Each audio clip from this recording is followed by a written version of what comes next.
Eh ben, bienvenue. Nous Bonjour à sommes, tous. oui, nous sommes donc aujourd'hui réunis pour notre 18e webinaire, déjà 18.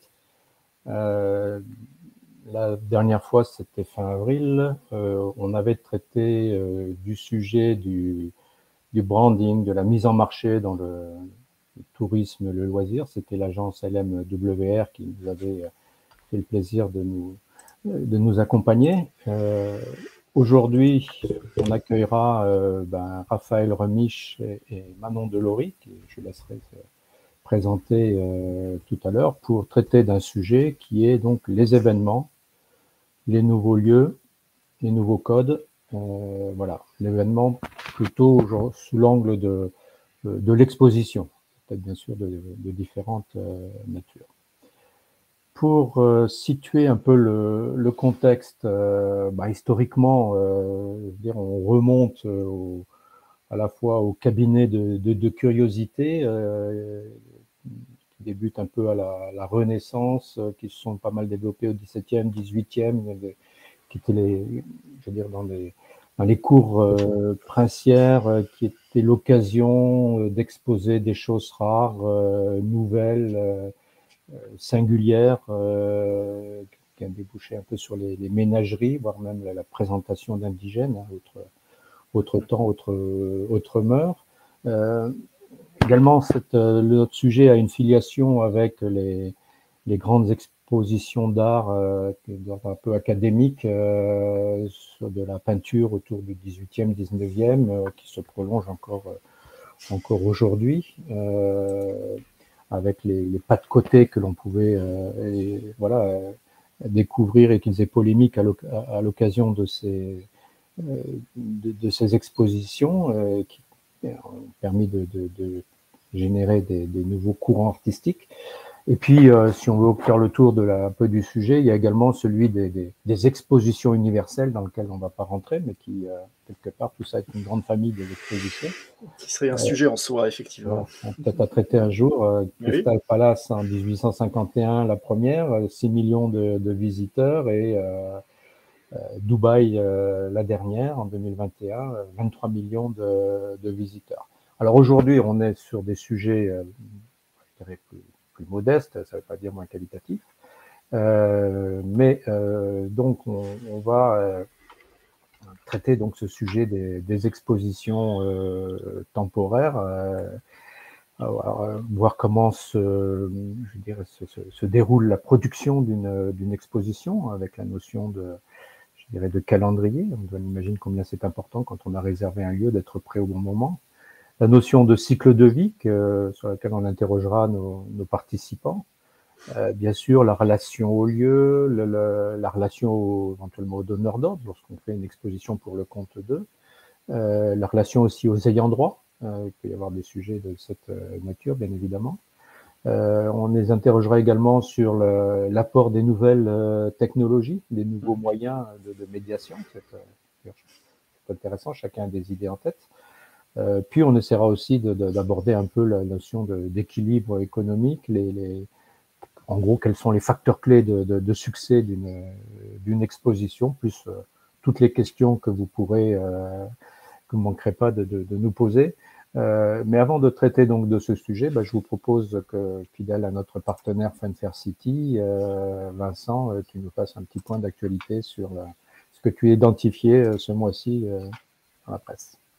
tout à fait, absolument. Eh bien, écoutez, on va attaquer cette introduction actualité loisirs avec plusieurs thèmes aujourd'hui. On va parler d'e-sport un petit peu avec des lieux qui sont de plus en plus variés autour d'une activité un petit peu unique. On parlera du théâtre immersif avec, si vous ne connaissez pas encore, deux belles occasions cet été de vivre des événements assez uniques. On parlera des licences, hein, qui est un sujet récurrent en termes de loisirs, mais avec cette fois une orientation vers le jeune public. On parlera des sports urbains avec les ouvertures récentes. On ira en Angleterre découvrir une aire de jeu assez spectaculaire qui a ouvert récemment en complément de visite d'un très grand et très beau jardin botanique dans le nord du pays. Et puis on fera un petit point, une fois n'est pas coutume, sur les fermetures, des fermetures de lieux. On essaiera de voir un peu quelques raisons, notamment sur 4 fermetures récentes qui ont été annoncées dans les dernières semaines. E-sport pour commencer. L'e-sport, on en parle beaucoup. On ne sait pas toujours à quoi ça correspond, ce que ça renferme. On a en tête les grands événements, les grandes finales de League of Legends ou d'autres jeux dans les grandes arènes. On a en tête des postes de jeu, ce qu'on pouvait faire quand on était plus jeunes dans les garages à déplacer nos ordinateurs. On a en tête certains jeux en VR, on a en tête des jeux mobiles. Mais effectivement, ça renferme pas mal d'identités, du coup, ce sujet d'e-sport, et ça passe notamment par des lieux assez différents, qui sont aussi très adaptés aux cultures dans lesquelles ça va se déployer. Quelques exemples ici. Le mois dernier, ou il y a 2 mois, le site Pixel Gaming a ouvert à Abu Dhabi. Donc Abu Dhabi, voilà, on est sur des très grands développements, donc on est sur un site de plus de 3000 m², avec une grande partie événementielle, et on a un site qui permet de créer des expériences purement VR, avec réalité virtuelle, donc avec des jeux qui vont être complètement scénarisés dans une histoire donnée. Donc on n'a pas de jeu standard catalogue qu'on va sélectionner comme on le ferait dans une arcade. On va aller vivre une aventure particulière à travers plusieurs jeux, une dizaine de jeux VR. On a une partie e-sport également à côté, avec la possibilité d'avoir un coach, d'avoir des salons privatifs, voilà, toute une série d'options possibles offertes aux joueurs, et puis une grande partie événementielle pour pouvoir accueillir des événements en lien avec l'e-sport, des compétitions par exemple, ou alors des événements sans lien particulier. Une toute autre approche, on peut la trouver en Angleterre, où là on va être plus dans le social gaming, on va plus utiliser l'argument du jeu pour passer un bon moment. C'est le jeu canapé console, c'est des offres de restauration assez poussées, c'est juste passer un bon moment autour du jeu, mais on va relever quand même de cette partie un petit peu e-sport, puisqu'on va avoir le choix. On a des consoles, on a des postes de jeu, on a plusieurs niveaux, on peut être autant spectateur que participant. Et voilà, là on a un contexte assez anglais finalement, où on va utiliser cette fois le sport électronique, les jeux, comme on utiliserait le mini-golf ou les fléchettes dans d'autres lieux de loisirs dont on a déjà eu l'occasion un petit peu de parler. Et le dernier point qui n'est pas illustré ici, c'est l'enseigne EVA. EVA eSport Virtual Arena, qui est une enseigne à très grand succès, qui se développe beaucoup. Il doit y avoir maintenant plus d'une vingtaine d'implantations en France et une aux États-Unis. Leur dernière implantation, c'est un peu symbolique, c'est pour ça que je l'évoque, elle s'est faite dans un complexe sportif. Voilà, un complexe sportif, Mon Club 2.0 à Marseille, où on peut trouver toute une série d'activités sportives traditionnelles, on va dire, et également cette activité en complément, donc une sorte un petit peu de symbole de normalisation de cette activité comme nouvelle pratique sportive. Voilà, donc c'était intéressant à souligner. Les licences côté junior, on parle beaucoup de licences en loisirs, hein, on pourrait faire réellement un sujet dessus. On l'a fait un petit peu avec nos invités quand on a parlé de Batman avec Dama Dreams.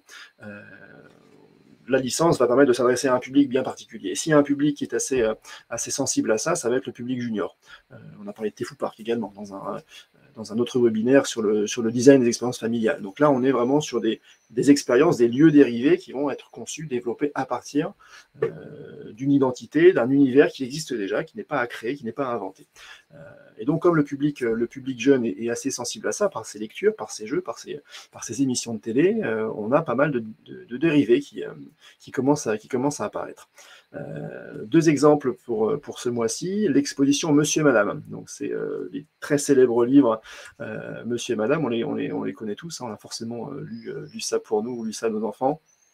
Vous avez en ce moment à Montreuil, à Paris Montreuil Expo, une exposition immersive. Alors, on regarde des images, on peut le douter un petit peu, on est plus sur une exposition interactive, on n'est peut-être pas autant dans l'immersif qu'on pourrait l'être, on pourra peut-être en discuter notamment avec nos invités, mais voilà, on a une mise en scène en tout cas d'un univers qui est celui d'un livre, de petits livrets, on l'a décliné en 3D, on l'a décliné dans un lieu à visiter.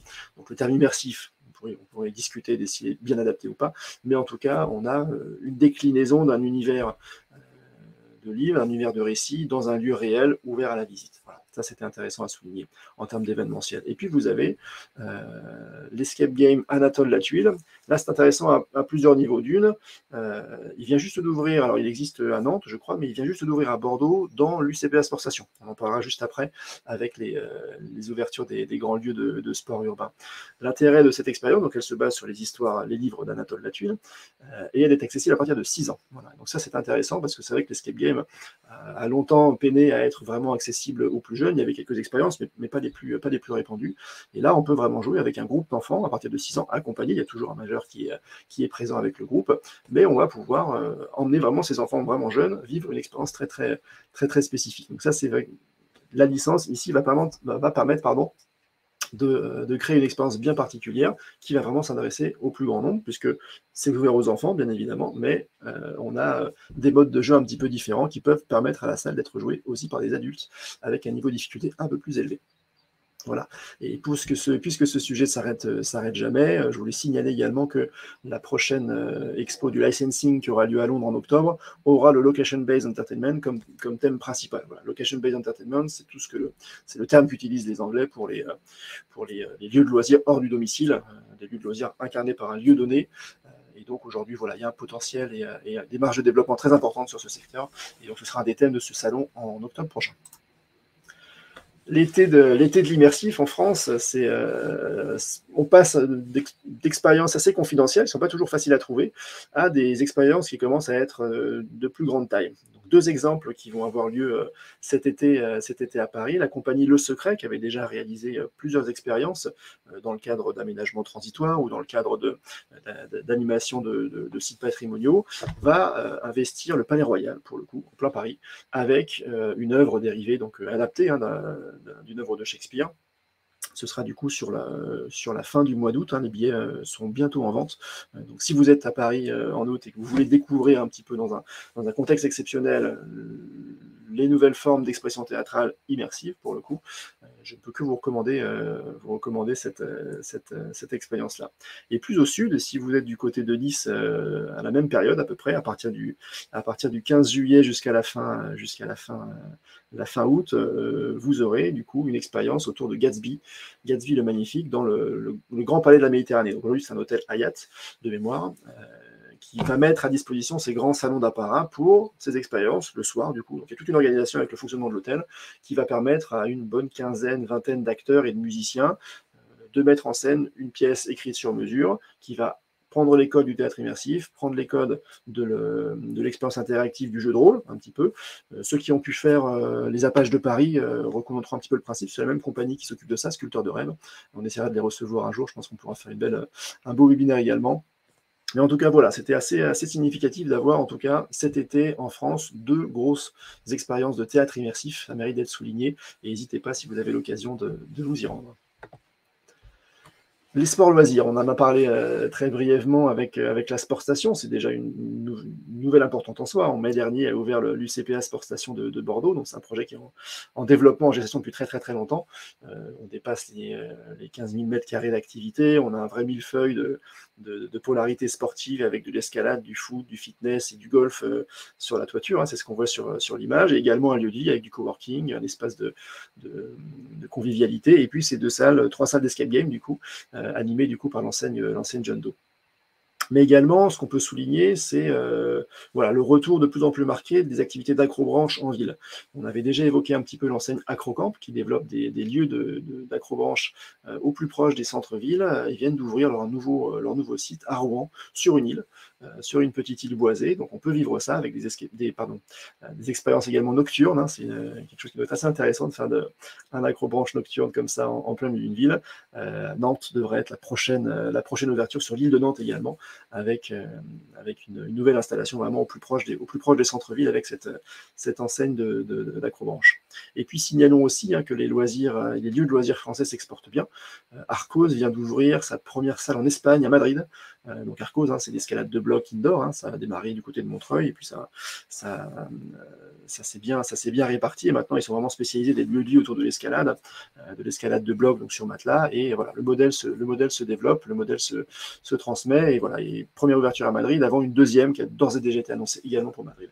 Ce qui fait un peu l'écho avec l'enseigne française BAM Karaoke Box, qui a également démarré en France à Paris, et puis qui s'est développé avec 2 salles également à Madrid. Donc on voit aussi les potentiels débouchés des activités de loisirs français.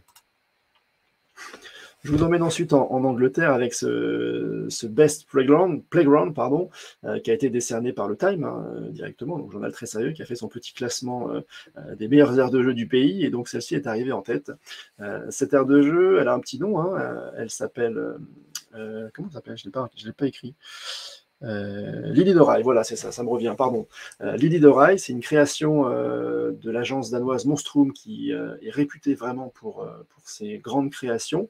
On peut retrouver de plus en plus d'aires de jeu de Monstrum en France, hein, notamment la dernière qui a ouvert est au Parc Astérix, dans la nouvelle zone de Toutatis. C'est un sanglier géant, du coup, ils sont très forts pour reproduire des formes spécifiques. Et ici, l'idée a été de construire un village magique complet. Donc, c'est essentiellement cette aire de jeu, mais il y a aussi d'autres pavillons qu'on peut découvrir. C'est un complément à l'offre de visite des jardins d'Alnwick, donc des très grands jardins botaniques du nord de l'Angleterre, qui sont très connus, notamment pour le Poison Garden, qui est un site très protégé, qu'on ne visite uniquement accompagné avec des plantes toxiques et narcotiques.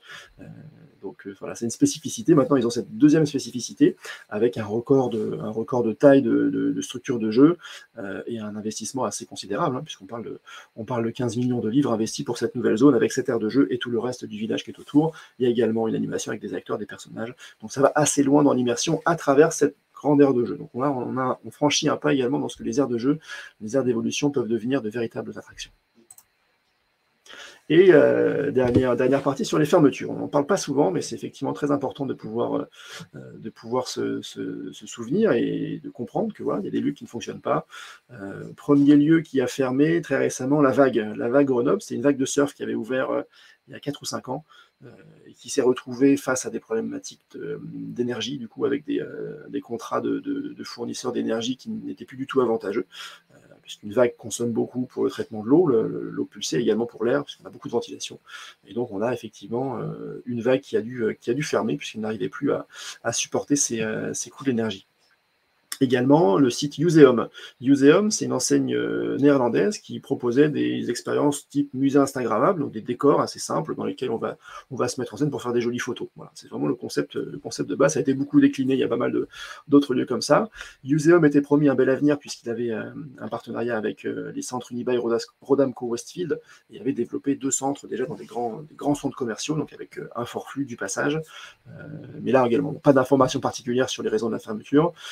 Encore un peu tôt pour tirer des leçons, mais voilà, on voit effectivement que ces attractions qu'ils ont vraiment conçues c'est des choses assez rapides et faciles à produire, hein, c'est des décors, il n'y a pas forcément d'interaction, il n'y a pas forcément d'autres technologies, donc c'est des choses qui sont assez simples, donc on peut imaginer des rentabilités importantes par rapport aux attentes des grands centres commerciaux, hein, qui cherchent aussi à être dynamisés par ça, donc on a des équilibres des fois qui ne se trouvent pas, et là en l'occurrence, Useum on a aussi un peu fait les frais.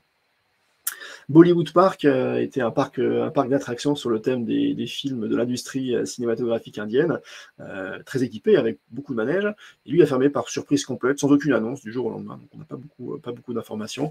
Alors Bollywood était un parc parmi tout un ensemble d'autres destinations touristiques et loisirs. Donc l'offre se réduit, mais ce quartier loisirs de Dubaï reste animé avec pas mal d'autres attractions, d'autres sites, d'autres destinations, mais ce parc en tant que tel a fermé sans plus d'informations.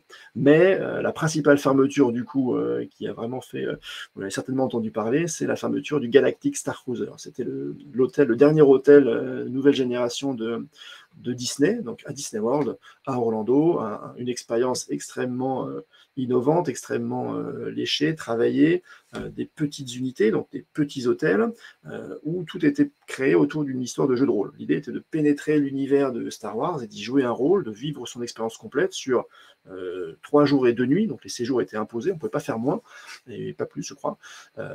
La difficulté était que c'était très cher, il fallait au moins 4 000 € pour pouvoir s'offrir ce séjour-là. Le parc a enregistré des bons taux de fréquentation au démarrage, l'hôtel était rempli, l'effet nouveauté. Derrière, ensuite, les taux de remplissage se sont un petit peu baissés, il y a eu beaucoup de critiques sur autant le prix que la qualité qui était proposée, en tout cas le ressenti par rapport à l'attente et à la promesse. Et Disney, suite à ça, a pris la décision radicale de le fermer. Donc on aurait pu imaginer de changer un petit peu, de revoir le prix à la baisse, de travailler dans les autres. Pas pris cette position-là, ils l'ont complètement fermé, donc sans annonce de devenir pour cet hôtel, pour cette structure-là. Il est probable et vraisemblable que ça devienne un hôtel thématisé peut-être plus simple, mais en tout cas, l'expérience au global de Galactic Star Cruiser s'arrêtera. Alors, c'est pas fermé maintenant, la dernière croisière intergalactique, puisqu'on ne passe pas une nuit d'hôtel, mais on passe une croisière intergalactique, elle aura lieu en septembre. Voilà, donc si vous avez l'occasion, n'hésitez pas. Mais en tout cas, après, ce sera certainement autre chose. Voilà, en tout cas pour moi et pour l'actualité. Je mettrai dans le lien les liens dans le chat, pardon, les liens sur les sites qu'on a mentionnés. Et voilà, Thierry revient en scène et on va pouvoir du coup accueillir nos invités du jour, Raphaël Rimich de Tempora et dans un deuxième temps, Manon Delerue de Touring Exhibition Organization qui vont aborder ensemble le thème du jour sur les nouveaux codes de l'événementiel. Merci pour votre attention. Bienvenue à tous les deux. Alors, on va remonter.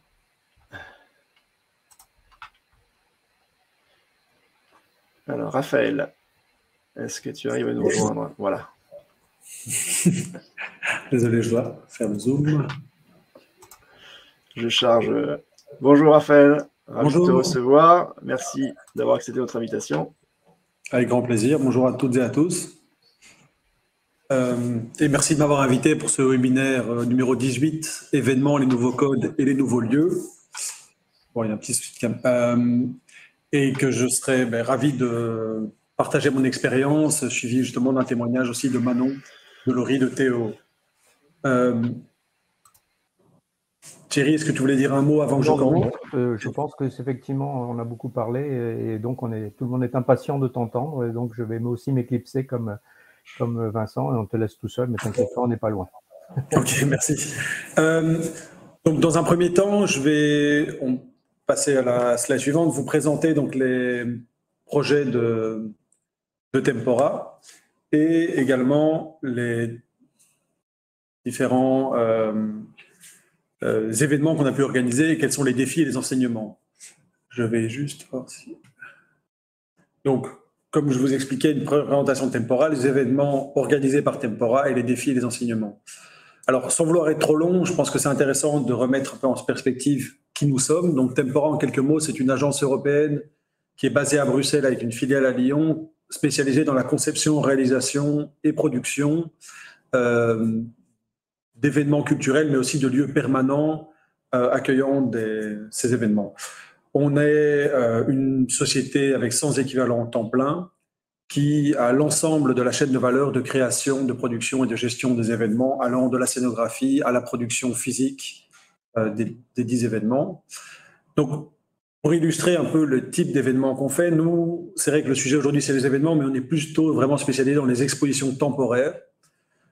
Et donc, Tempora produit vraiment des expositions qui sont souvent des expériences plus que des expositions, et avec une durée entre 4 à 6 mois. Entre 100 et 250 000 visiteurs, c'est une moyenne. On en a qui sont beaucoup plus, d'autres moins.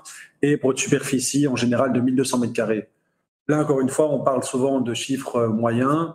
Par exemple, les événements expositions qu'on organise au musée Mayol sont plutôt autour de 700 à 800 mètres carrés. Johnny Hallyday, qui a ouvert ici à Bruxelles, est à 3500 mètres carrés.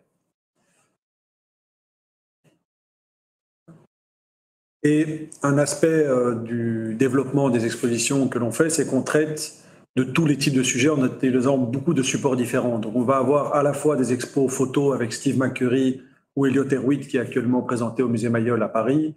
On va avoir des expositions avec des œuvres d'art originales comme Andy Warhol ou 21 rue La Boétie, qui étaient réalisées à partir de la collection du grand-père d'Anne Sinclair, Paul Rosenberg.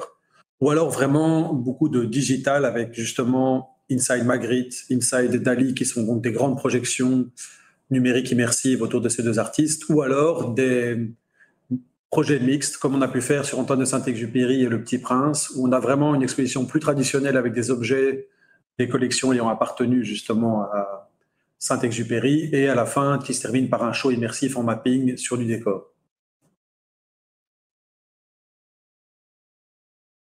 Alors, la typologie des événements, on a vraiment 3 catégories, je dirais. Ce sont des événements basés sur les collections. Donc, ce sont des événements, des expositions qui sont plutôt liées à des œuvres d'art et des collections qu'on a pu identifier existantes à travers le monde. Ce sont des expositions autour de Chéri Samba, de 20 rue La Boétie ou les sculptures impérialistes, par exemple. On a des expositions qui sont plutôt basées sur des personnalités ou des artistes, Johnny Hallyday, Antoine de Saint-Exupéry, Inside Magritte. Et enfin, les expositions qui sont basées sur des thèmes de société, Dieu mode d'emploi ou Pompéi, la cité immortelle. Alors, comment on se retrouve à faire un événement ou un autre? Il y a vraiment 3 types de démarrage possible à un projet. Le premier sont souvent des thèmes transversaux de société ou des années anniversaires. Donc, on a par exemple organisé l'événement en 2014 pour le centenaire de la Première Guerre mondiale. On avait organisé une exposition 14-18 au musée de l'armée ici en Belgique. On a des expositions qui sont plutôt liées à des sollicitations ou à des rencontres. C'est ce qui arrive souvent le cas avec les ayants droit. Donc, l'exposition de Johnny Hallyday a été développée suite à une rencontre avec Laetitia qui nous avait parlé de sa volonté de faire son projet d'exposition autour de Johnny Hallyday. Et enfin, il y a des sujets ou des expositions qu'on développe vraiment à partir d'une opportunité qui ne sont pas une rencontre, mais plutôt une identification d'un musée qui ferme, d'une collection qui est mise à disposition.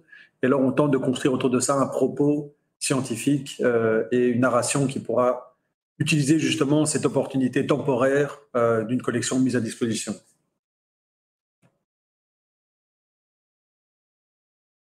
Et pour présenter ces lieux et ces événements, et c'est ça qui va être intéressant après dans la suite de la discussion et notamment dans la présentation de Manon par la suite, c'est souvent de la relation entre les lieux qui accueillent les événements et les producteurs d'événements et d'expositions. Nous, la chance qu'on a aujourd'hui, c'est qu'on a une présence récurrente sur 6 sites. Donc, en tant que producteur de nos propres expositions, on a la chance aujourd'hui d'avoir des lieux de diffusion ou des partenariats avec ces lieux pour pouvoir les présenter, que ce soit en France ou en Belgique. Donc, à Bastogne, dans les Ardennes belges, ou alors à Lyon ou à Paris, avec la Sucrière et le musée Mayol. Ceci étant dit, j'ai tenté de présenter assez rapidement la manière de développer les expositions et les types de projets qu'on a.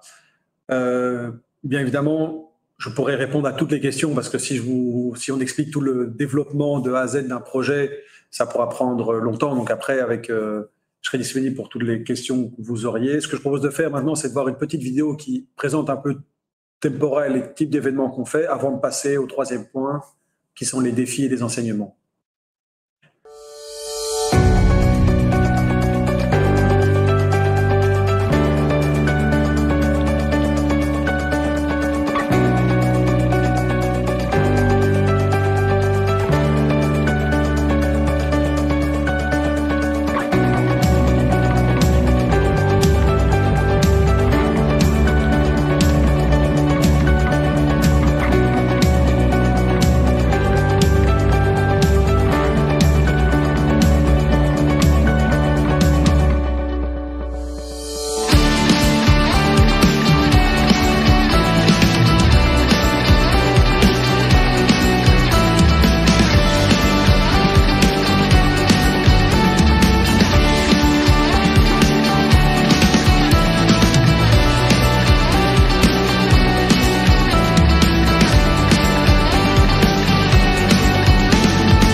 Merci.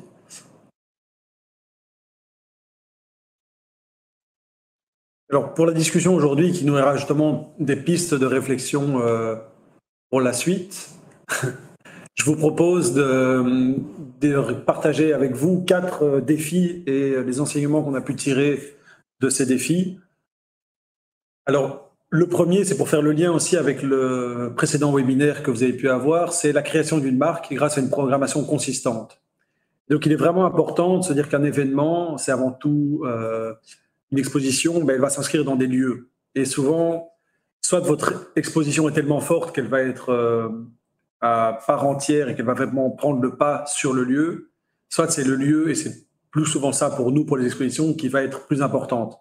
À titre d'exemple, dans la tête des personnes, l'exposition Johnny Hallyday à la Porte de Versailles, pour Paris, ils vont aller voir l'expo de Johnny Hallyday à la Porte de Versailles. Par contre, vous allez, par exemple, à la Cité des Sciences à Paris, il y a de fortes chances que vous ayez à la Cité des Sciences et voir une exposition de la Cité des Sciences. Et donc, c'est là que nous, en tant que créateurs d'expositions et d'événements dans des lieux qui sont souvent reconnus dans les villes où on doit s'inscrire dans la programmation, mais surtout être attentif à garder une programmation consistante et de qualité sur du long terme pour justement ne pas créer d'effet déceptif chez les visiteurs parce qu'on remarque une grande récurrence de fréquentation dans les événements. Donc, nos expositions qu'on crée sont souvent visitées par les mêmes personnes au fil des années et parce qu'ils ont eu l'habitude d'aller voir dans ce lieu les expositions présentées. Donc l'objectif, c'est vraiment de devenir une destination et de fidéliser la clientèle, mais les défis, c'est d'obtenir du contenu de qualité parce qu'il faut renouveler régulièrement l'offre entre 4 et 6 mois, comme je le disais, et de penser au long terme, quitte à, par moment, faire de moins bonnes opérations financières parce que les événements coûtent cher et ne peuvent pas être rentabilisés. Et c'est un pari et il faut accepter d'avoir la vision long terme sur le développement de la programmation. Alors, un des deuxièmes points qui est souvent difficile pour les productions et les développements des expositions, c'est justement de trouver le juste équilibre de la partage de valeur entre producteurs, promoteurs et le lieu. Parce qu'on a vraiment aussi de rendre le projet réalisable et de développer des partenariats long terme avec les différents sites. Mais c'est vrai que comme c'est un modèle qui est nouveau, la culture et l'expérience culturelle, les expositions dans certains lieux, il faut convaincre du nouveau modèle et savoir dire non. Pourquoi convaincre du nouveau modèle? Aujourd'hui, on a, nous, en tant que Tempora, eu des discussions avec des grands promoteurs immobiliers ou des propriétaires de centres commerciaux et autres, qui sont à la fois convaincus de la nécessité de faire venir du contenu dans ces lieux-là pour générer du trafic, mais qui ne sont pas toujours prêts à faire une concession sur les loyers et sur les habitudes de tarifs ou de location au mètre carré. Idem pour les grands centres de congrès et d'événements.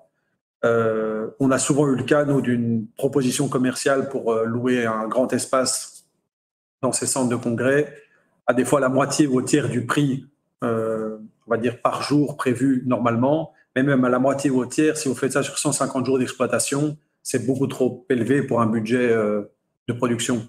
Et donc c'est là qu'il faut arriver aujourd'hui, c'est à trouver justement le bon équilibre et à trouver des modèles où le risque est minimisé pour tous les opérateurs, mais accepter de partager les bénéfices. Et donc ça, c'est un peu un travail de conviction qu'on fait au quotidien pour Tempora.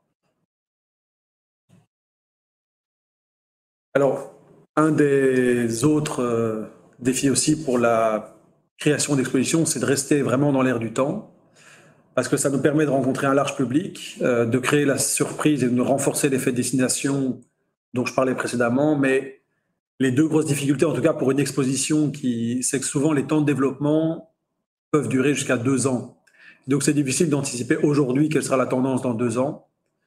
C'est encore plus dur pour du pérenne et c'est encore plus dur pour du structurel, mais ça c'est un vrai défi qu'on a. Et c'est aussi de pouvoir identifier des projets qui sont atemporels et universels. Parce qu'un des éléments que vous verrez plus tard avec Manon aussi, c'est que pour rentabiliser justement ces grosses productions et ces grosses expositions, on a le besoin d'avoir des projets qui peuvent itinérer à travers la France déjà, mais au-delà de la France, à travers l'Europe et le monde. Et on se rend compte que ce qui peut paraître naturel ou logique à faire à Lyon ne l'est peut-être déjà un peu moins à Toulouse et l'est peut-être encore beaucoup moins à Londres. Et donc c'est là qu'il faut être attentif. C'est à la fois trouver des sujets qui vont rencontrer le public local, mais qui peuvent un maximum être transposés ailleurs. Et enfin, pour conclure les 4 défis, et c'est un défi qui est là depuis tout le temps, c'est faire plus avec moins. Et faire plus avec moins, ça permet d'avoir une durabilité dans le modèle, qu'elle soit écologique, économique ou sociale. Donc c'est vraiment une importance capitale pour les événements et les expositions temporaires qu'on a aujourd'hui. Mais c'est aussi de pouvoir concurrencer des attractions permanentes avec un CAPEX qui est souvent supérieur pour ces attractions permanentes que ce que nous, on peut se permettre dans un événement temporaire. C'est-à-dire qu'une exposition, comme vous voyez ici derrière vous, surtout dans Camon, à Lyon, où on a accueilli plus de 210 000 visiteurs à ce jour, mais on n'a pas pu investir dans la scénographie ou l'expérience autant que si on l'avait fait un tout nouveau musée autour de Toutankhamon qu'on amortissait sur 3 ans ou sur 5 ans. Et donc c'est là une difficulté, c'est d'être inventif et de pouvoir justement, grâce à l'itinérance, dont Manon parlera plus tard, réutiliser des investissements qui sont faits sur un site pour les transposer ailleurs. Et donc, des défis qui vont se poser à nous par rapport à la durabilité, mais déjà, c'est les originaux versus des facsimilés. Donc, une question qui nous revient souvent, c'est quel impact a le fait de faire tourner des collections à travers le monde? Est-ce que vous ne pourriez pas utiliser plutôt des copies officielles de ces collections pour faire passer les messages que vous voulez dans les expositions? c'est souvent un choix que nous, on va faire, mais le problème, c'est qu'au regard de ça, les visiteurs ont quand même envie de voir les vraies pièces. Et donc, des fois, c'est des difficultés qu'on peut avoir dans les productions. Il y a aussi le coût du durable, c'est-à-dire qu'aujourd'hui, ça coûte encore moins cher de faire des cloisons que l'on construit, que l'on détruit pour une exposition, que de réinvestir dans des éléments plus durables. Et enfin, c'est la perception des visiteurs par rapport à la différence entre le permanent et le temporaire. Pour chaque visiteur, pour lui, en fait, il ne prend pas toujours ça en considération. C'est-à-dire que pour lui, une expérience est une expérience. Et donc voilà, c'est vraiment ça le sujet, c'est qu'on doit vraiment arriver à offrir une expérience de qualité tout en consommant le moins de ressources possible. Voilà, j'espère que j'ai pas été trop long. Je suis bien sûr disponible pour toutes les questions que vous auriez. Et comme vous avez pu voir ici, dans les défis qui se posent à la création d'événements, une des grandes composantes, c'est l'itinérance, mais c'est aussi la mise en relation entre des lieux et des producteurs d'événements. Et c'est pour ça que je trouve ça vraiment intéressant et qu'on a de la chance d'avoir Manon Delory avec nous de TEO, qui va maintenant justement vous présenter la plateforme TEO et tout son savoir-faire pour cette mise en relation et l'itinérance. Merci. Manon, si tu veux te joindre à nous. Manon, tu es revenu, on est ravi. Merci. Bonjour à tous. Merci Raphaël, Vincent et Thierry pour votre invitation. Donc, je vous propose de vous présenter en quelques mots notre plateforme Théo, puis de vous donner une très rapide perspective sur le marché des expositions itinérantes, avec ensuite quelques exemples de projets qui montrent un petit peu la diversité de lieux qui utilisent ces formats d'événements pour nourrir leur programmation. Donc Théo, c'est une plateforme en ligne qui est dédiée aux expositions itinérantes nationales et internationales. C'est une ressource qui a maintenant 4 ans, que nous avons conçue pour aider les lieux de culture, de tourisme et puis de loisirs dans la recherche de projets à présenter dans leur programmation à venir. Sur la plateforme, les acteurs de l'événement culturel, ils peuvent venir chercher des contenus et découvrir une large sélection de projets qui sont créés et proposés par des producteurs internationaux, à la fois des institutions culturelles telles que des musées, des galeries d'art ou des centres de sciences, mais aussi des artistes, des producteurs privés, producteurs qui souvent produisent leurs expériences en collaboration avec des institutions culturelles, des collectionneurs, mais aussi des propriétaires de licences et de marques. Et du coup, sur la plateforme, en quelques clics, on peut trouver dans un annuaire d'expériences itinérantes des expériences qui sont disponibles pour être présentées dans des nouveaux lieux. Pour vous donner quelques exemples de projets que vous pouvez découvrir sur la plateforme, nous avons notamment des projets de Tempora, mais aussi de l'Univers Science, de la Philharmonie de Paris, de Cap Science, du Muséum d'Histoire Naturelle de Paris, du Muséum d'Histoire Naturelle de Toulouse, de l'ASCO, la Cinémathèque française, de Grand Palais Immersif, et puis de nombreux producteurs internationaux. Et par-delà l'annuaire d'exposition, on a également construit un annuaire d'acteurs dans lequel on peut trouver des partenaires potentiels pour des projets d'accueil ou de production d'itinérance par type de compétences. Donc à la fois des producteurs, mais aussi des spécialistes fournisseurs qui sont capables de soutenir, d'accompagner des projets itinérants avec les compétences spécifiques que cela peut requérir. On a aussi un journal dans lequel on partage des articles, des ressources, des interviews, actualités de notre secteur à l'international. Et puis, on organise des événements dédiés à l'itinérance d'exposition et d'expérience, dont un pavillon des expositions itinérantes qui a lieu à Paris dans le cadre de Museum Connexion chaque année en janvier. Donc, tous ces outils sont complètement accessibles en ligne sur theo-exhibitions.com et notre équipe fait régulièrement aussi des recommandations de projets à partir de besoins spécifiques. Donc, voilà pour quelques mots sur Théo. Maintenant, je voudrais partager une rapide vision d'ensemble de cet écosystème de l'événement itinérance en parlant un peu du foisonnement et de la dynamique qu'on observe sur ce marché très divers.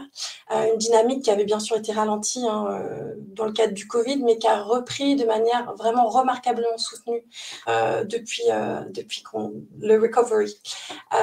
Et d'abord, je voulais parler surtout de la diversité et de la multiplication des acteurs qui sont sur ce marché, donc à la fois des institutions culturelles, producteurs privés, acteurs du loisir, du retail, de l'événementiel, mais aussi les lieux outdoor tels que les zoos, les jardins, qui sont tous acteurs de la production et de l'accueil d'expériences événements temporaires. Il y a une vraie grande diversification de ces acteurs et des nouveaux entrants de manière assez régulière. Et ces acteurs, ils vont chercher une diversité de thématiques et on note dans notre environnement une large diversité, une variété de thématiques assez incroyable. Dans le domaine muséal avec beaucoup d'art, de sciences, d'histoire, mais au-delà de ça aussi beaucoup de culture populaire, d'art contemporain, de design, des approches qui sont très différentes, qui vont de l'expérience didactique, éducative jusqu'au pur divertissement. Donc un grand foisonnement de ces thématiques. En termes de format, il y a également, là aussi, il y en a pour tout le monde. Il y a vraiment une diversité des formats d'expérience qui vont des toutes petites expériences qui tournent, qui font 50, 100 mètres carrés ou quelques mètres linéaires, jusqu'aux méga productions qui vont faire plus de 3000 mètres carrés, comme l'exposition de Johnny dont parlait Raphaël. En termes de format aussi, on a des formats très simples tels que des formats exposition, expérience, panneaux. Et puis après, on va avoir des expériences qui sont complètement construites, qui vont intégrer des mobiliers scénographiques, des interactifs, jusqu'à des salles immersives. Et certains de ces projets intègrent également des collections, soit des collections originales, soit des reproductions de collections. Donc une grande diversité d'éléments qui peuvent être ainsi intégrés au type de production. Et tous ces projets font l'objet de modèles de collaboration extrêmement différents. D'abord dans le service qui est apporté par le producteur, le créateur, qui va parfois juste apporter des fichiers, une clé USB, et c'est l'accueilleur, le partenaire d'accueil qui va lui réaliser toute la production de l'exposition. Ce qu'on appelle un peu un format blueprint, et ça va aller jusqu'à des formules clés en main où le producteur vient installer l'intégralité de l'expérience dans le lieu qu'il accueille, et donc l'opérateur n'a plus qu'à assumer la gestion, l'ouverture, l'accueil des publics. Et au-delà de ces formats de services, il y a aussi des modalités économiques qui sont très différentes. On a l'approche du loyer fixe qui est encore très répandue et qui est importante, avec souvent un loyer mensuel, mais ça va jusqu'au partage de recettes, et il y a plein de formules hybrides qui permettent de définir pour chaque projet ensemble un modèle qui fait sens. Donc c'est vraiment un écosystème qui est très dynamique, très créatif, très international, et on a en France vraiment un tissu d'acteurs formidable avec des projets très divers, de grande qualité, à la fois en termes de sciences, de contenu, de scénographie, puis de ressources de médiation et puis de programmation, avec une capacité à emmener des expériences dans une grande diversité de lieux, notamment grâce aux expositions panneaux qui sont très faciles à faire tourner, aux productions immersives qui ne nécessitent pas de grands mobiliers ni de collections originales, et puis des expériences interactives extrêmement diverses. Et je voudrais juste partager avec vous quelques exemples de projets réalisés dans des lieux donc bien au-delà du musée, en vous présentant comme ça quelques endroits différents. D'abord, des expériences qui ont lieu de plus en plus dans les parcs et jardins. Là, je vous donne quelques exemples. L'exemple de l'exposition du Muséum d'histoire naturelle de Toulouse, qui a été présentée au parc de Clérès, l'exposition des As de la jungle. L'exposition Microsculpture, qui est une exposition de photographie qui fait des très belles images en grand format d'insectes, créée par le photographe artiste Levon Biss, et qui fait l'objet d'une itinérance grâce au American Museum of Natural History, et qui là a été par exemple présenté au Mexique. Et puis Nature Pop, donc une expo plus grand format de sculptures en briques Lego réalisée par l'artiste Sean Kenney, qui fait l'objet d'une itinérance internationale par les grands producteurs Imagine Exhibitions qui sont basés aux États-Unis. Au-delà des parcs et jardins, il y a plus spécifiquement aussi beaucoup et de plus en plus d'expériences qui sont accueillies dans les parcs zoologiques et les aquariums, avec cette envie de venir créer un temps fort et une programmation dans ces lieux, au-delà d'expériences qui sont déjà extrêmement riches. Et je vous donne l'exemple du projet Holocene qui a été réalisé par l'artiste Ross Ronat et qui fait une tournée en ce moment aux États-Unis dans de nombreux zoos. Et puis Dinosaurs Around the World, qui est une autre production d'Imagine Exhibition avec des grandes sculptures de dinosaures qui, elle, aussi est présentée régulièrement dans des zoos sur un format qui a été produit et spécialement pour les environnements extérieurs. D'autres environnements qui sont intéressants, c'est évidemment l'environnement retail et puis le centre commercial. Je vous donne 2 petits exemples, mais on voit bien que ça se déploie de plus en plus. Nous, avec la plateforme, on a de plus en plus de demandes d'expositions, d'expériences qui soient adaptées pour ce type d'environnement. On retrouve là l'exposition de microsculpture de Levenbiz qui est dans un centre commercial à Bogota. L'exposition Pinocchio qui a été présentée dans un centre commercial en Italie l'année dernière. Est-ce que vous m'entendez bien? J'ai mon réseau qui me dit que je ne suis pas connectée. Ça va? Ok. Donc voilà, Pinocchio, une grande expo dans un centre commercial. Donc on a vraiment des formats très très divers aussi en termes de taille dans ce type d'environnement. Aussi les lieux de patrimoine qui aussi recherche des nouvelles expériences à faire partager à leur public pour faire vivre leur lieu autrement et trouver aussi, c'est intéressant de trouver des expositions qui viennent créer un dialogue avec la beauté de ces lieux. Et là, je vous montre 2 projets d'univers sciences, Chien-Chat, qui est présenté en ce moment à Château-Chanorier à Croissy, et puis Quoi de neuf au Moyen-Âge, qui est actuellement à l'abbaye d'Artoux. Donc, avec cette capacité des acteurs à venir intégrer leur scénographie dans des lieux qui ont vraiment une identité très, très forte. Alors évidemment, on a aussi les centres de congrès et les palais d'exposition qui ont des volumes importants et qui sont donc capables d'accueillir ce type de projet avec des acteurs qui sont capables de venir déployer une scénographie entière qui va créer vraiment un univers dans ces grandes salles nues. Et donc, je vous donne l'exemple d'Imagine Picasso qui a été créé par Lille, qui a été présenté au centre de congrès de Vancouver. Et l'exposition Romy Schneider, créée par la Cinémathèque française, qui va être présentée au Palais des Festivals à Cannes cet été. Et un dernier exemple, bien sûr, avec l'exposition Lascaux.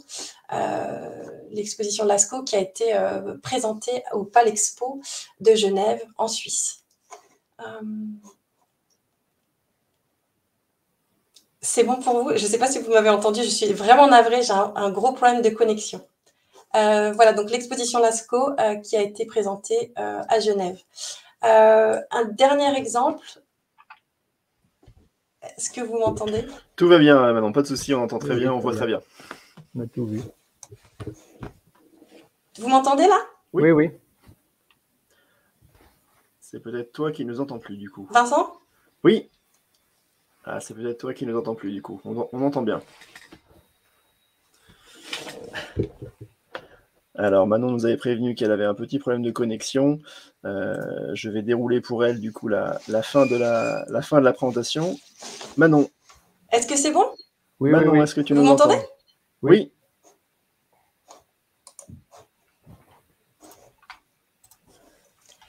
Donc, je termine avec l'espace de type éducatif et de type cinéma avec Romy Schneider au cinéma Le Palace à Bruxelles.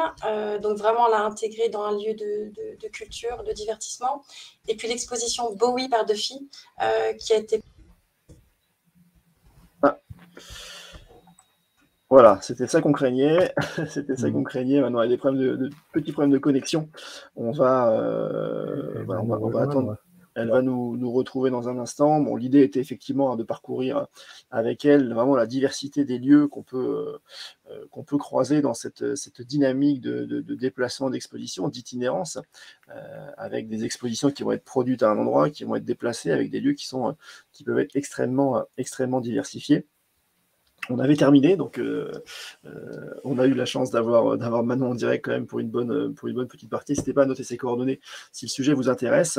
On va proposer à Raphaël de nous retrouver du coup pour pouvoir démarrer une discussion et répondre à vos éventuelles questions. Le temps que Manon puisse nous retrouver. Et peut-être pour faire... Voilà. Pour susciter les questions, les inventorier, mais peut-être, Raphaël, une question un peu piège.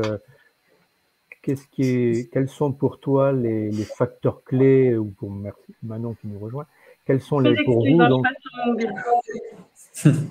quels sont pour vous, quelque part, un peu les facteurs clés de succès d'une exposition, et à l'inverse, les pièges dans lesquels il ne faut pas tomber? Vous avez un petit peu évoqué déjà, surtout Raphaël, mais... Alors, les pièges en tout cas qu'il ne faut pas tomber, et ce sont les pièges, on tombe souvent et vite dedans, c'est de se dire un sujet qui me plaît est un sujet qui va plaire. Et ça, c'est un point qui est très important. C'est quand on développe une expérience ou une production, il faut toujours le faire pour les autres et pas pour soi. Parce que sinon, on tombe vite dans un écueil en se disant tiens, moi je rêverais de visiter cette expo, mais on se rend compte qu'on est peut-être le seul à vouloir le faire. Donc ça, c'est un des que je vois, et surtout dans un métier de création. Voilà, donc ça, c'est un des premiers pièges qu'on doit éviter. Est-ce que l'inverse est vrai, Raphaël? Est-ce que l'inverse est vrai? Est-ce qu'on arrive à créer quelque chose de pertinent quand on ne s'intéresse pas du tout au sujet, justement? C'est intéressant, c'est ce que tu Alors, après, c'est professionnel, donc c'est certain qu'il y a le métier, mais... Non, ça, je suis d'accord. Quel que soit le sujet, il va falloir qu'on s'y intéresse et qu'on ait c'est pour ça que nous, souvent, on dit non, parce qu'il y a des sujets qui vont marcher, qui fonctionnent très bien, mais on sent que dans l'équipe de création, il n'y a pas eu le feeling, il n'y a pas eu le... Donc voilà, si déjà dès le début, ça ne marche pas, on ne va pas pouvoir faire quelque chose, désolé pour le Zoom. Donc, mais par contre, c'est très attentif. Moi, je sais qu'il y a, il y a des grands sujets, on va discuter en interne, de magnifiques sujets de société qu'on pourrait traiter dans des expositions splendides, mais on se rend compte que le public ne sera peut-être pas très réceptif, et donc on les met de côté. Mais ça nous arrive aussi d'être contactés pour faire des projets où on se dit là, je prends un exemple, un sujet comme Star Wars, par exemple, on en parlait, qui aujourd'hui, je pense, commercialement, pourrait très bien fonctionner. Je vois ici, moi, en interne, qu'avec mon équipe de créatifs, dans un premier temps, si je vais leur soumettre un projet Star Wars, ils ne seront peut-être pas les meilleurs pour le prendre en main et le réaliser. Donc, on se dira peut-être qu'on ne montera pas à bord parce qu'on n'y arrivera pas. D'accord. Toutes les thématiques ne sont pas faisables de la même manière. Manon, ton retour d'expérience? Je crois que la meilleure des choses à faire, c'est pour être sûr que ça plaise au public, c'est de leur poser la question. Je trouve que c'est très puissant quand on va au-devant des publics de son lieu, qu'on apprend un peu plus à les connaître et qu'on leur pose la question sur des thématiques diverses. Est-ce que ça les intéresserait d'avoir ce type d'expérience dans leur lieu? Et c'est souvent, quand on mène ce type d'enquête, une source d'information très intéressante. Et au-delà de ça, ce qu'on constate, nous, pour surtout de l'itinérance internationale, c'est l'idée d'avoir des projets qui ont des thématiques qui sont très évidentes, très faciles à comprendre. C'est-à-dire qu'en quelques mots, avec un titre et puis un visuel, qu'on puisse s'imaginer un peu ce qu'on va vivre. Donc, quand il y a des titres qui sont un peu trop complexes, un peu mystérieux, et bien parfois, on va passer complètement à côté de son public parce que les publics, ils croisent tellement de contenu que c'est important qu'on accroche avec des thématiques qui sont instantanément comprises et qui ont instantanément un attrait populaire. Merci. Vincent, il y a une question de Charlotte Amélie. Effectivement, oui, on a cette question du rapport entre les productions qu'on va avoir et les lieux d'accueil. On voit que les lieux d'accueil peuvent être diversifiés. Est-ce qu'ils sont nombreux? Est-ce qu'il y en a assez pour toutes les productions? Est-ce qu'il y a un risque de saturation par rapport au public notamment? Raphaël, tu disais que beaucoup de gens revenaient voir tes expos parce qu'elles étaient renommées. Est-ce que tu arrives à avoir un public plus large du coup et qui justifierait plus de lieux, des lieux plus grands? Comment ça fonctionne ce rapport entre production et lieu? Alors, en effet, on a souvent beaucoup de productions et peu de lieux. Donc ça, c'est une réalité. Maintenant, ce que je pense aussi, c'est qu'il faut c'est aussi paradoxal. Enfin, Manon pourra peut-être mieux le dire que moi, mais il y a beaucoup de productions pour peu de lieux, mais il y a beaucoup de productions qui sont souvent aussi similaires. Et donc, on a souvent des trous aussi dans les lieux, manquent aussi de production de qualité et qui peuvent aller dans on va dire, dans le style de salle. Par exemple, la sucrière, c'est 1600 mètres carrés, une colonne tous les 4 mètres et 4 mètres de hauteur sous plafond. Et aujourd'hui, on a plein de productions immersives digitales qui existent, mais ça ne rentre pas dans la sucrière. On a plein d'expos qui sont là, mais qui ne sont pas peut-être d'un niveau ou d'une qualité qu'on voudrait avoir. Donc, c'est dur d'avoir cet enfin, pour nous, en tout cas, dans le secteur, je n'ai pas l'impression qu'il y a trop de production. Voilà, mais c'est Manon qui peut peut-être plus répondre à ça. Mais je crois qu'en fait, le nœud du problème, il est là, c'est ce match, en fait. C'est cette capacité à rencontrer, que le lieu puisse rencontrer le bon projet au bon moment. Parce qu'en fait, des lieux, il y en a énormément, il y en a de plus en plus. Et il y en a qui sont curieux aussi d'accueillir des expériences qu'ils n'ont pas encore fait.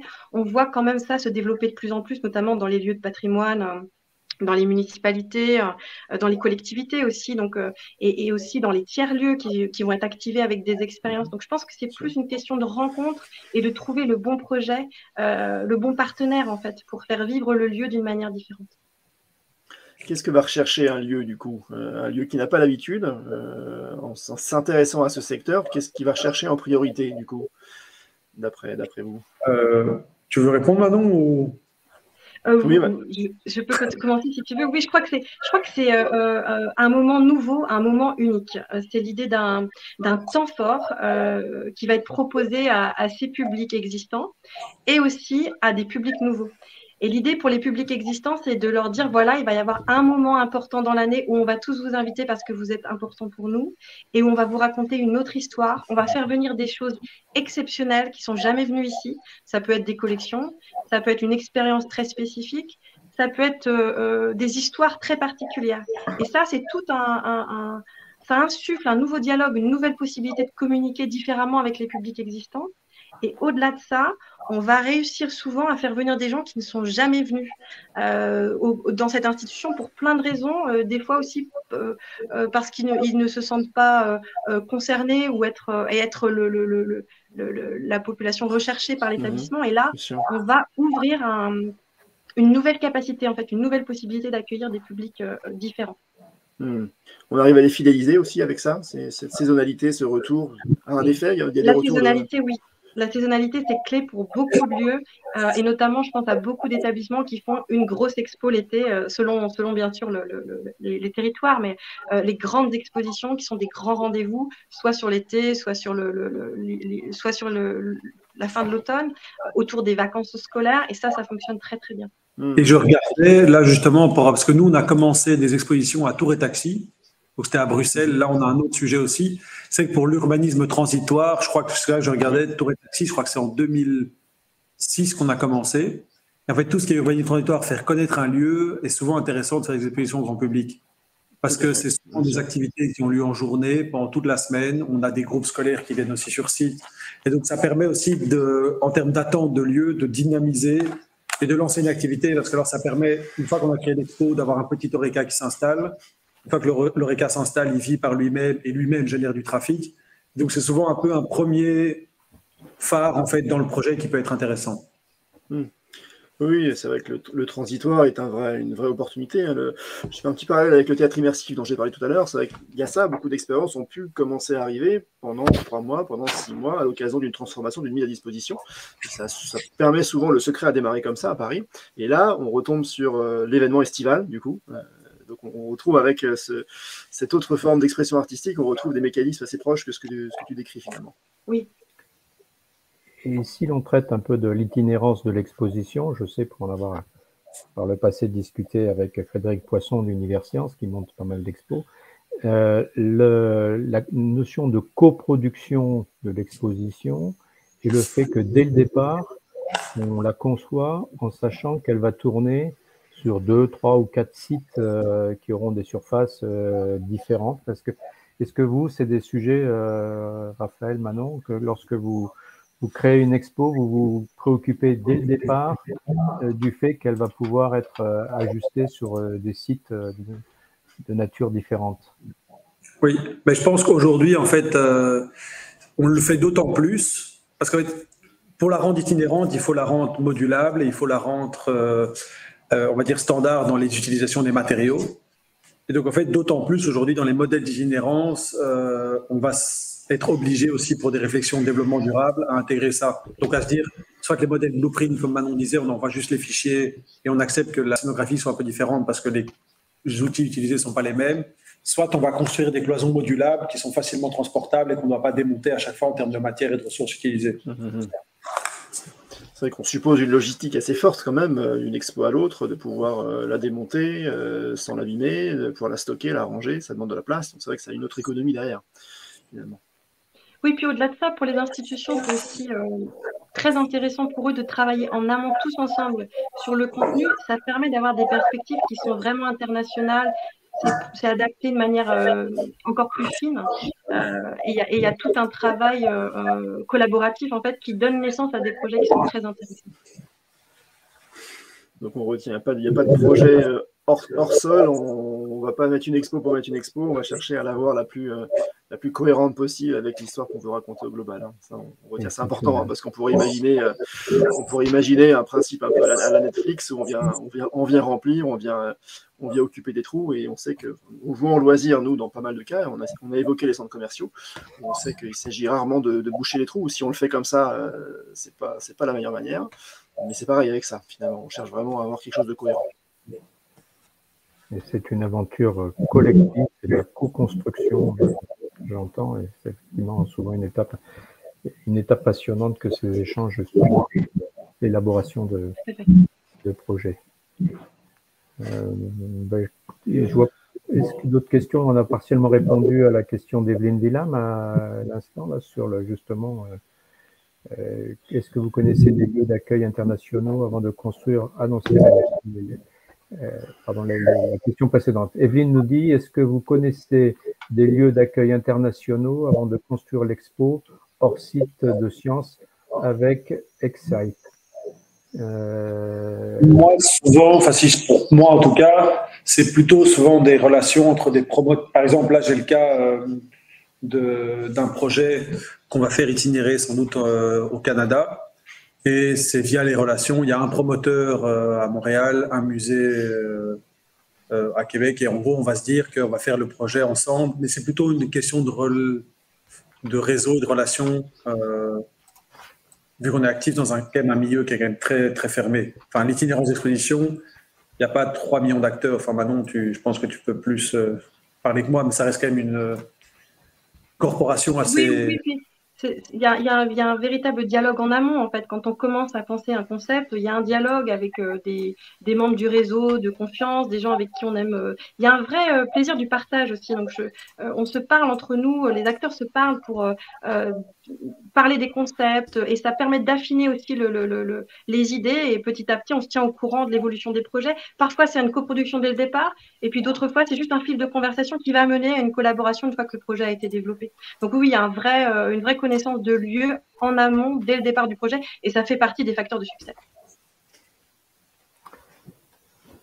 Très bien. Écoutez, j'ai l'impression qu'on arrive un peu au terme de notre webinaire. Une fois de plus, vous avez été passionnant et on a appris plein de choses. C'est l'intérêt, parce que nous-mêmes, on apprend plein de choses en écoutant nos intervenants. Vincent, il va y avoir la trêve estivale. On se retrouve en septembre. Tu veux nous dévoiler déjà un ou deux sujets? Exactement. On travaille, on va essayer d'aborder, ça fait longtemps qu'on veut parler du sport, des lieux du sport urbain. Donc on a sollicité pas mal d'invités pour ça. Donc on espère aboutir pour proposer un beau sujet de reprise sur le sport urbain à la rentrée. Voilà, on travaille là-dessus. Donc la date est fixée. Ensuite, l'intervenant pourra être annoncé un petit peu plus tard. Donc n'hésitez pas à nous suivre et à vous abonner. Merci beaucoup en tout cas. Merci à tous. Merci Manon. Merci Raphaël. Merci Raphaël. Merci Manon. Nos fidèles auditeurs, certains on les voit qui sont là régulièrement et ça nous fait chaud au cœur. Merci et bon été à tous. Au revoir. Merci beaucoup. Au revoir. Merci. Au revoir.